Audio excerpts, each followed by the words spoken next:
जय हिंद दोस्तों। देखो दोस्तों, कोई भी इंसान बिना वजह सड़क पर नहीं आता। मजदूर भी पहले चुप रहते हैं, काम करते हैं, लेकिन जब दिक्कतें बढ़ जाती हैं तब वो मजबूर होकर आवाज़ उठाते हैं। सबसे पहली समस्या कम सैलरी। मजदूर दिन भर बड़ी कड़ी मेहनत करते हैं, सुबह से शाम तक काम करते हैं, लेकिन महीने के अंत में उसे उतना पैसा नहीं मिलता कि वह घर आराम से चला सके। आज के समय में महंगाई बहुत बढ़ गई है। खाना, किराया, बिजली, बच्चों की पढ़ाई सब कुछ महंगा हो गया है, लेकिन मजदूर की सैलरी उतनी ही रह जाती है जितनी अब से पहले थी, बहुत कम बढ़ी है। इससे परेशानी उनकी बढ़ती जा रही है। दूसरी जो सबसे बड़ी समस्या आ रही है, सैलरी का लेट मिलना। कई बार ऐसा होता है कि महीना ख़त्म हो जाता है लेकिन पैसा नहीं मिलता। सोचो दोस्तों, अगर घर में पैसे ही ना हो तो क्या हाल होगा। यही बात मजदूरों को परेशान करती है। तीसरी बड़ी समस्या नौकरी का डर। मजदूर हमेशा डर में रहता है कि कहीं नौकरी ना चले जाए। आज काम है लेकिन कल कंपनी निकाल सकती है, कोई पक्का भरोसा नहीं। चौथी दिक्कत काम करने की हालत। कई जगह सेफ्टी का ध्यान नहीं रखा जाता। मशीनें पुरानी होती हैं, सुरक्षा कम होती है, साफ सफाई भी ठीक से नहीं होती।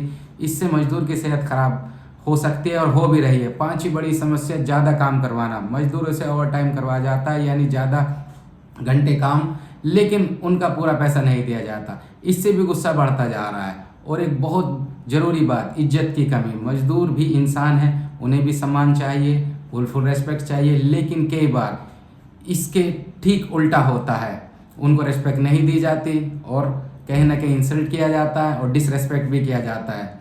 जब ये सारी समस्या एक साथ कंबाइंड होकर आती हैं और बार बार कहने के बाद भी कोई सुनवाई नहीं होती, तब मजदूर प्रोटेस्ट करते हैं, रोड पे आते हैं, जैसा कि अभी नोएडा में हो रहा है और वो कर रहे हैं। अब सवाल आता है कि इसका हल क्या हो सकता है, कैसे इससे निकला जा सकता है। सबसे पहले कंपनियों को समझना चाहिए कि मजदूर ही उनकी ताकत हैं, यानी मैन पावर सबसे बड़ी ताकत होती है किसी भी कंपनी की। अगर मजदूर खुश रहेंगे तो काम भी अच्छा चलेगा और वो मेहनत से काम करेंगे और ज़्यादा काम कर पाएंगे। कंपनियों को चाहिए सैलरी टाइम पर दें, मजदूरों को बिल्कुल भी इंतजार ना कराएं। जैसे अब महीना खत्म होने वाला है, एक दिन पहले डाल दें, खत्म होते अगले दिन डाल दें। उन्हें सही पैसा दें, उनकी मजदूरी बराबर दें। ओवर टाइम का भी पूरा पैसा दिया जाना चाहिए। काम की जगह सुरक्षित सेफ्टी का पूरा ध्यान रखना चाहिए, बिल्कुल सुरक्षित बनाया जाए जिससे वो सेफ फील करें और मेहनत से काम कर सकें।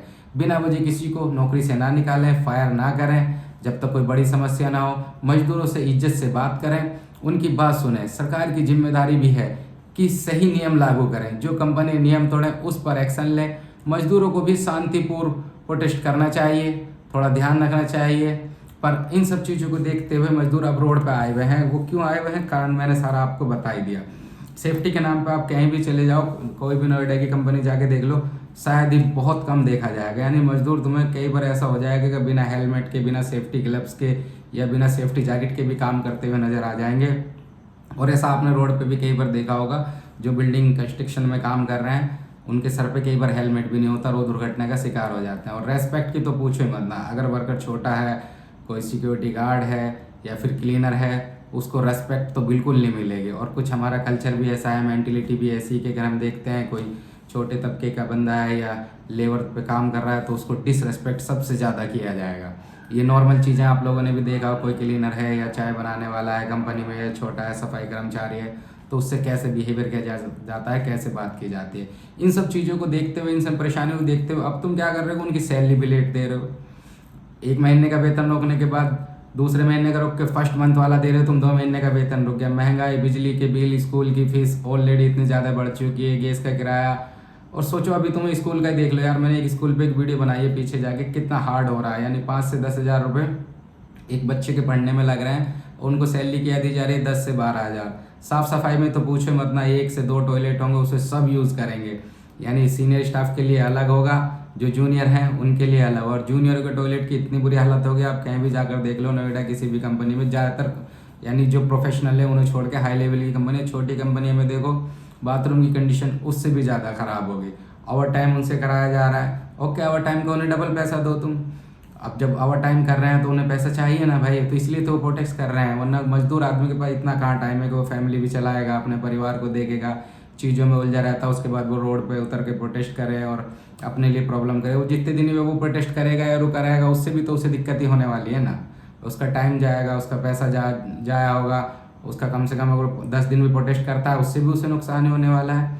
तो हल यही है दोस्त कि इस वीडियो को ज़्यादा से ज़्यादा शेयर भी करना, और कोई भी इस बारे में बात नहीं कर रहा। मेन स्ट्रीम मीडिया में देखो कहीं भी कोई मुद्दा इसका नहीं आ रहा, सोशल मीडिया पे थोड़ा बहुत देखा जा रहा है। तो मुझे लगा कि मेरे कुछ दोस्त हैं टच में हैं, मैं जानता रहता हूँ, तो मुझे एक वीडियो बनानी चाहिए। जबकि मुझे पता है कि लोग ना इसे शेयर करेंगे, ना लाइक ना कमेंट करते हैं, क्योंकि सबको एंटरटेनमेंट पसंद है। पर फिर भी जितना ज़्यादा हो सकता है आपको अच्छा लगे तो प्लीज़ कीजिएगा। सब मजदूरों में शेयर करिए। Thank you.